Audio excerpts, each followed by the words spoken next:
Perdoné una infidelidad y ojalá no lo hubiera hecho, porque lo que nadie te dice es que después del perdón empieza algo peor, la duda, la comparación y una versión de ti que a veces ya no reconoces.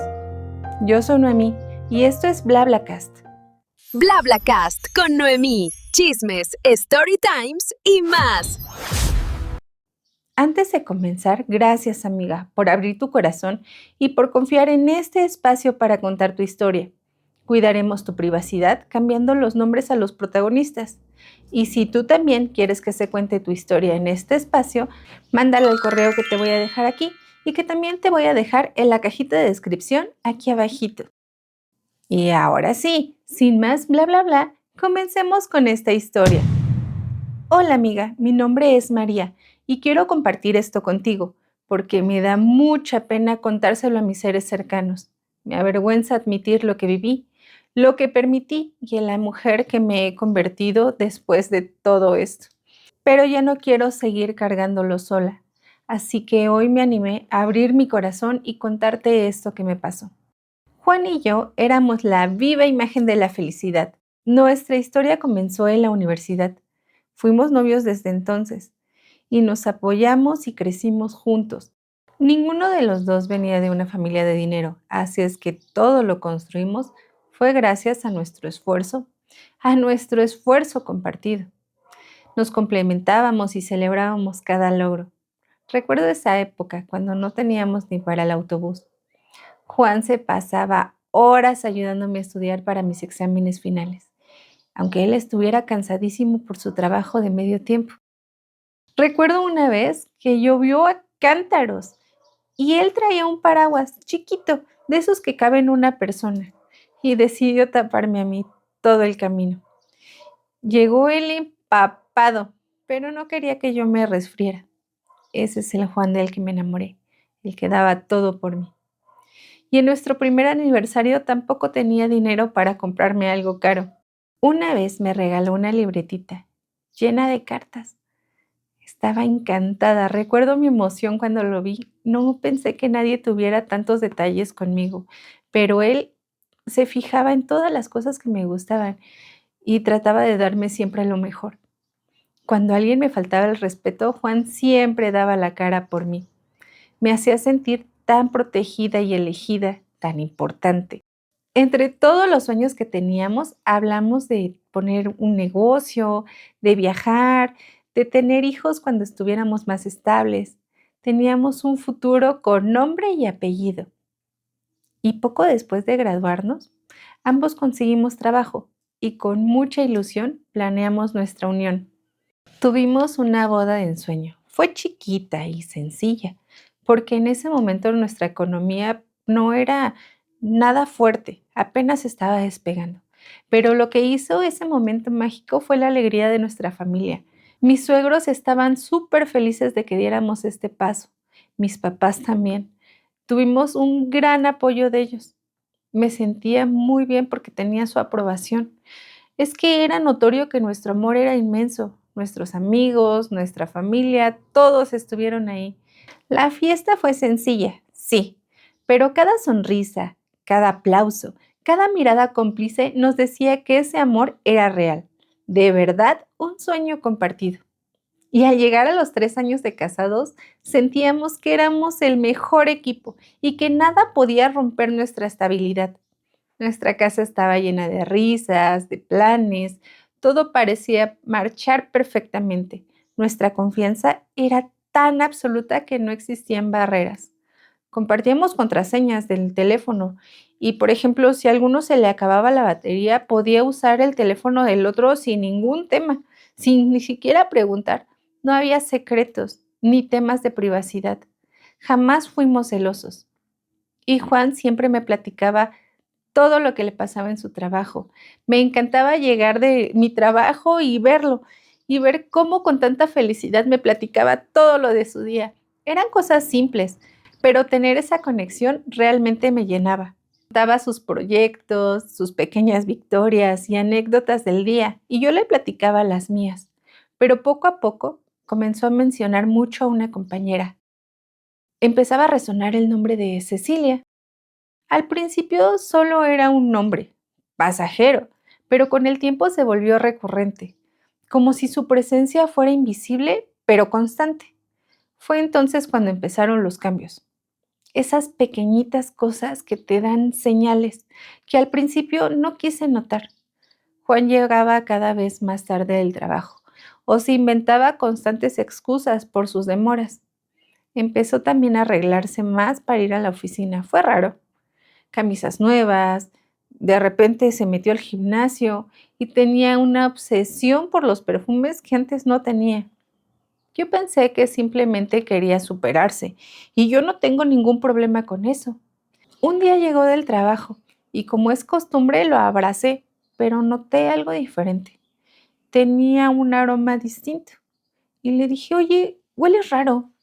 Y me dijo, quizá fue cuando choqué con una compañera y se me impregnó su aroma, es que usa muchísimo perfume. Y yo dije, ok, o sea, la verdad no, en ese momento ni siquiera me hizo ruido. Por otra parte, Juan siempre era descuidado con su teléfono. No le tomaba mucha importancia, pero de repente comenzó a guardarlo celosamente. Antes dejaba su celular tirado en cualquier parte, pero de pronto empezó a ponerlo boca abajo, como si la pantalla escondiera algo vivo. Y se llegó el día de nuestro aniversario, este día que lo marcó todo. Nosotros habíamos hecho planes para que este día fuera realmente especial. Hicimos una reservación en un restaurante de lujo. Estaba muy entusiasmada por este día. Quedamos de encontrarnos en el restaurante porque ese día tocaba trabajar, entonces yo llegué a tiempo, no tuve problemas, pero él llegó tardísimo y nervioso y me puso excusas tontas, un poco absurdas. Me dijo que tenía un pendiente de último momento, pero como que se contradecía en los detalles y yo lo notaba de verdad un poco nervioso. Sentí raro, una punzada, por decirlo así, pero lo dejé pasar para no arruinar nuestra noche especial. Lo que yo no sabía en ese momento, pero que después me enteré, es que mientras yo estaba esperándolo en la mesa del restaurante, Cecilia lo tenía retenido afuera del trabajo. Juan le había dado 1000 promesas, le había dicho que me dejaría y un montón de cosas más. Y ella ya quería que ese momento llegara. Entonces, desesperada y frustrada, ya no estaba dispuesta a esperar ni un minuto más. Entonces intentó por todos los medios retenerlo con chantajes y gritos. No quería que Juan llegara a esta cena porque lo consideraba como una traición a las promesas que le había hecho. Y mientras estábamos cenando, su teléfono comenzó a vibrar. Se escuchaba el prr, prr constante y no dejaba de hacerlo. Le llamaba y le llamaba y le llamaba. Entonces a mí ya me pareció, pues, fastidioso toda esta insistencia y le dije, contesta, ya fastidiada. Y él me dijo, sí, y agarró su celular, lo vio y dijo, no, ¿cómo crees? Son los que te ofrecen tarjetas de crédito. No vale la pena que conteste en este momento y apagó el teléfono. Pues total, suele pasar, supongo. Y después de eso, ¿a quién crees que le marcaron? Sí, me marcaron a mí. Sonó mi teléfono y en la pantalla apareció un número que no conocía. Y al responder, el silencio de la mesa se rompió. Eran gritos de Cecilia a través del auricular. Escuché su voz rota por el llanto y el despecho. Me decía, dile que te diga de una vez la verdad. No te hagas la tonta. Esa cena es una pantomima, una farsa para ganar tiempo. Juan me prometió que te iba a dejar porque a quien ama es a mí. Estás viviendo una mentira. No pude y no quise escuchar más. Colgué de inmediato. Y enseguida mi celular volvió a sonar y apagué mi teléfono. Me saqué de onda. ¿Qué estaba pasando? En ese momento la farsa de Juan se desmoronó y la escena elegante, las disculpas por el retraso y sus promesas de aniversario se convirtieron en cenizas frente a mis ojos. Juan se quedó paralizado. No hubo intentos de arrebatarme el teléfono, ni palabras de defensa inmediata, simplemente se quedó congelado. Y yo le dije, ¿es cierto?, le pregunté. Mi voz salió más tranquila de lo que yo esperaba, pero esa tranquilidad era antes del caos. Juan tragó saliva. Intentó articular una palabra, "Mm, no, ella está loca", pero su mirada lo traicionó. Me dijo: "María, déjame explicarte, ella está fuera de sí, está desesperada". Y en ese momento comprendí que la persona que tenía enfrente era un extraño. El Juan que me tapaba con su paraguas bajo la lluvia no habría sido capaz de dejarme en esa humillación. Cuando escuché a Juan pronunciar ese "déjame explicarte", algo de mí se rompió, sentí un calor desde mi estómago hasta el pecho. Definitivamente me volví loca. ¿Explicarme qué, Juan? ¿Qué me vas a explicar? Mi voz no era la mía, era como si un monstruo me hubiera poseído. Todo el mundo me volteó a ver. Fui el espectáculo de la noche. Me puse de pie con tanta fuerza y tanta violencia que mi silla salió disparada hacia atrás. Y me dijo: ¿qué, Cecilia? ¿Estás loca? ¿La loca soy yo por haber creído en ti? Tiré los cubiertos, hice temblar las copas. Sentí los años enteros rompiéndose conmigo. Le dije: 3 años, Juan, toda una vida desde la universidad para terminar en esta farsa. Eres un cobarde. Agarré mi copa de vino y que se la aviento en la cara. No solo quedaría humillada yo esa noche, y salí del restaurante casi sin sentir los pies. Es más, no me acuerdo ni cómo llegué a la casa. Mi memoria de ese momento es un túnel vacío, luces borrosas. Mi mente estaba atrapada en un bucle infinito, con el prrr del teléfono, la voz de Cecilia gritándome en el oído y la escenita que monté en el restaurante. Ya cuando reaccioné estaba frente de mi puerta intentando abrir, temblando tanto que apenas si pude meter la llave. Entré y el silencio de mi casa me golpeó como un insulto, pero duró apenas poquito, porque de repente escuché los frenos derrapándose enfrente de la entrada y el portazo del auto de Juan corriendo que venía atrás de mí. Ay, amiga, fue una escena súper oscura. Como Juan venía hacia la puerta, yo corrí y detuve la puerta para que él no pasara con mi cuerpo. Y él me la empujaba y me gritaba: María, María, por favor, déjame pasar. Y yo sentí una desesperación como nunca la había sentido y tampoco la había visto porque Juan estaba igual. Empujaba con todas sus fuerzas y yo lo detenía con todas mis fuerzas. Mientras todo esto pasaba, yo pensaba en el Juan en el que amaba, en el Juan que tuvo tantos detalles conmigo, en el Juan que me acompañó durante toda esta época de la universidad, en el que dispuso pasar su vida conmigo, pero a su vez también pensaba en el Juan que me estaba traicionando. No lo podía creer, era un shock para mí. Esa noche el tiempo se detuvo. No hubo cena, no hubo brindis ni sueño, solo una oscuridad espesa que se nos venía encima. Después de mucho forcejeo, de cansancio y de un montón de gritos, dejé pasar a Juan y nos desplomamos en la sala. Él lloraba, con un llanto de verdad patético, que me daba coraje y asco al mismo tiempo. Y yo sentía que mis ojos eran un río, no paraban de llorar aunque quisiera. Y en un arranque de puro masoquismo lo obligué a hablar. Le dije que me contara todo, cada detalle, cada lugar y cada mentira. No permití que me ocultaran nada. Y Juan, en esta desesperación que tenía, supongo, y la presión que le hice, me dijo todo lo que yo quería oír. Me confesó que lo de Cecilia no era de unos días, que llevaban meses. Muchas de esas juntas de última hora habían sido citas en hoteles o en el departamento de ella. Me contó cómo empezaron como un juego en la oficina y cómo fue avanzando, los detalles que él tuvo con ella. También escuché cómo se burlaban de mi confianza, de los mensajes que se enviaban mientras él estaba sentado a mi lado, de las veces que ella le escribía te extraño y él le respondía yo también. Mientras yo estaba ahí, cansada después del trabajo, preparando la cena, con tanto amor. Me dolió saber que también le contaba nuestras intimidades y cada palabra era un golpe, lo sentía físico, lo sentía en el alma. Y también me dijo que cada promesa que le hizo a Cecilia fue mentira, que solo lo hizo para que Cecilia estuviera con ella.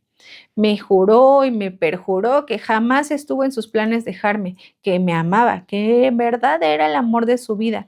que no supo cómo se llegó a enredar con Cecilia, que no era algo que buscara, que simplemente se dio, y que las mentiras que le hizo a Cecilia se fueron haciendo como una bola de nieve, donde ella empezó a no estar satisfecha con lo que le daba y quería más y más. O sea, ya no estaba satisfecha solo con las palabras, sino que ya quería que me dejara. Cuando amaneció yo ya lo sabía todo, y él se arrodilló frente a mí, llorando, devastado. Juró que Cecilia no significaba nada.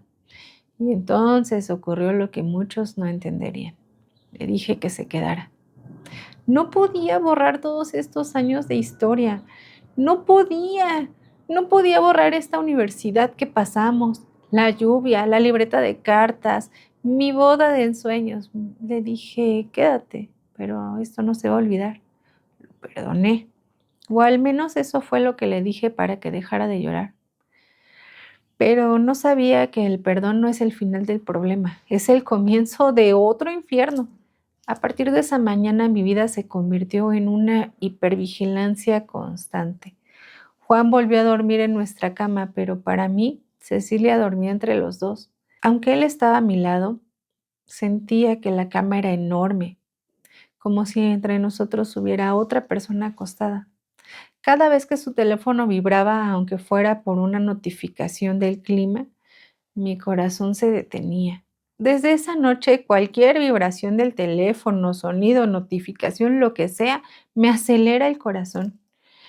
Cuando llegaba tarde del trabajo, aún sean 10 minutos, yo me imaginaba esa escena en el hotel.